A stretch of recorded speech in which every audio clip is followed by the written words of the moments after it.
नाज़रीन, तालके फैज़गंज में एक अड़ो मुनफरिद स्कूल है जिथे उस्ताद ऐं बियो स्टाफ रोज़ मेहमान बणबा आहिनि ऐं संदन मेज़बानी घोट जो एक कुटुंब करे थो ऐं उहो सिलसिलो गुज़िरियल 69 सालन खां हलंदो पियो अचे। वधीक तफ़सील अली हबीब रतड़ जी हिन रिपोर्ट में।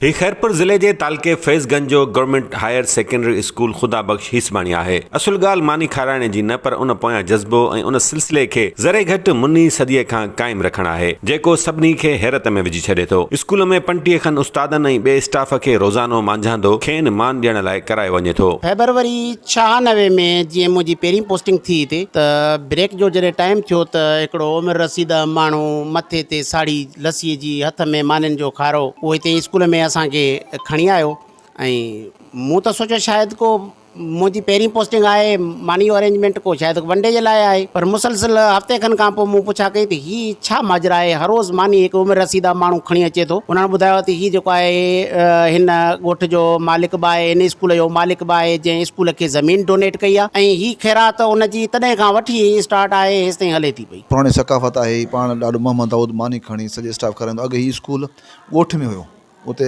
2 कमरा हूंदा, उन में उते हलाईंदा हुआ। पोइ उते जॾहिं मिडल थियो त पोइ वरी हिनखे ॿाहिरि कढियूं हिते 1983 में। मोहम्मद दाऊद खणी ईंदो हो।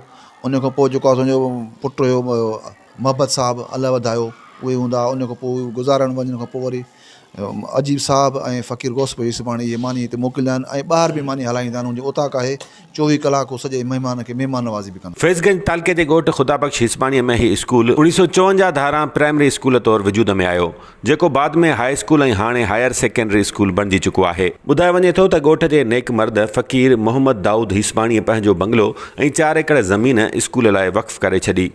चवनि था त फ़कीर मोहम्मद दाऊद हिसबाणी रोज़ मथे ते लस्सीअ जी चौंरी रखी ऐं हथ में डगड़ियूं खणी उस्तादनि लाइ मांझांदो आणींदो हो।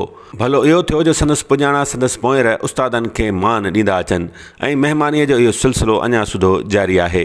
ही वाहिद स्कूल हूंदो सिंध जो जेको महिमान नवाज़ी एॾी ख़िदमत करे थो उस्तादनि जी, त मां किथे बि न ॾिठो आहे। प्राइवेट स्कूलनि में बि असां पढ़ाया आहियूं। अल्हम्दुलिल्लाह अॼु वरी असां 2020 में मां हिते प्रमोशन थी आयो, मुंहिंजो हिन स्कूल में मां एज़ HST तौरु थी आयुसि। त उहो ई मंज़रु जेको असां दौरान तालीम 6-7 में ॾिठोसीं, उहा ई मानी उन हिसाब किताब सां मानी साईं जी अचे पई। हीअ जेको स्कूल जो मोह आहे जेको असांजे वॾनि खां मोहम्मद दाऊद खां शुरू थियो आहे, माशाल्लाह सुठे तरीक़े सां हलियो। उन खां पोइ असांजे वालिद साहब फ़कीर अलाउद्दीन हिसबाणी, असांजो चाचो प्रोफेसर फ़कीर मोहब्बत अली हिसबाणी प्रिंसिपल बि थी रहियो। उन जे हिसाब सां जेको असांजो उतां हूंदो स्कूल सां असां कयोसीं। असां पंहिंजो दिलि वजान सां जेका मौला ॾिए थो घर में खाऊं था, उहा उस्ताद खे बि खारायूं पिया था। जेको असांजो वज़न आहे उस्ताद जो, असां त जेको असां ॿार आहे, पर असां पंहिंजी दिली हमदर्दी सां जेको असां पहुचे थो पंहिंजे बचनि समेत उस्तादनि खे खारायूं था। हिसबाणी कुटुंब तरफ़ां त उस्तादनि ऐं ॿिए स्टाफ खे मानी खाराए खेनि मान ॾिनो वञे थो, पर तालीम खाते तरफ़ां स्कूल जी तबाहालीअ तरफ़ को बि ध्यानु न पियो ॾिनो वञे।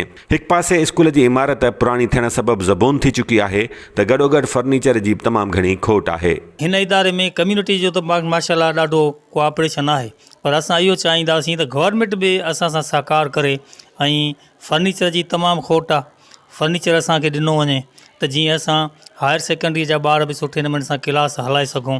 सो बहरहाल कम्यूनिटी जे हवाले सां जेका शइ असां मानी वारी ॻाल्हि आहे उहा तमामु बहितरीनु आहे। उहो असां सां कोऑपरेशन तमामु बहितरीनु आहे, जेको कंहिं बि स्कूल में कोन्हे। उस्तादनि खे रोज़ मानी खाराए संदन ख़िदमत करे खेनि मान ॾियणु तमामु भली ॻाल्हि आहे, पर तालीम खाते ऐं ॿियनि सरहंदी वारनि खे बि अॻिते अचणु घुरिजे त जीअं स्कूल जी ज़बून इमारत बहाल थी सघे ऐं फर्नीचर जी खोट पिणु ख़तमु थी सघे।